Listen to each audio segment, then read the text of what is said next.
Manchas had always been a loyal guardian of the warehouse where he lived. The people who worked there had grown fond of him, and in return, he found warmth and food in the large, bustling space. But on a tragic afternoon in Talcapaque, Mexico, everything changed. The fire raged for hours, engulfing everything in its path. Flames leapt into the sky, devouring the structure that had been Manchas's home. As firefighters battled the blaze, Manchas wasn't there. He had wandered off, as he often did in the afternoons. But when he returned, the world he knew was gone.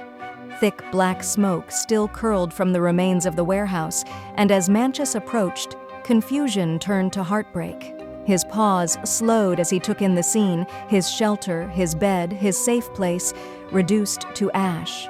His ears drooped, and then it came, the howl, a long, mournful cry that pierced the air, cutting through the crackling embers and the murmurs of the crowd. Enrique Bustos, a photographer covering the fire, captured the moment.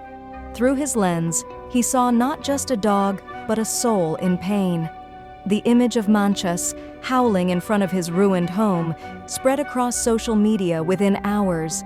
People who had lost their homes stood in silence, moved not just by their own loss, but by the raw grief of the dog who had lost everything too. Firefighters paused in their work, their faces etched with exhaustion, but something about Manchas's cry made them stop. One volunteer knelt beside him, gently stroking his back, whispering words of comfort. But the dog refused to move, his eyes locked on the smoldering ruins, as if waiting for it all to return to how it was. As the hours passed, the fire was finally brought under control.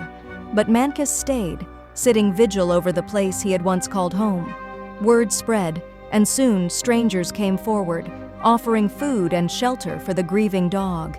Yet Manchas would only pace back to the same spot, insistent on returning to the ashes, as though his heart was still tethered there. Days later, a family stepped forward, offering Manchas a new home. They had seen his story and knew they couldn't leave him in his sorrow. Though he was hesitant, Manchas eventually followed them, his steps slow and uncertain. If you liked the video, put like and subscribe to the channel, where you will find a lot of interesting things.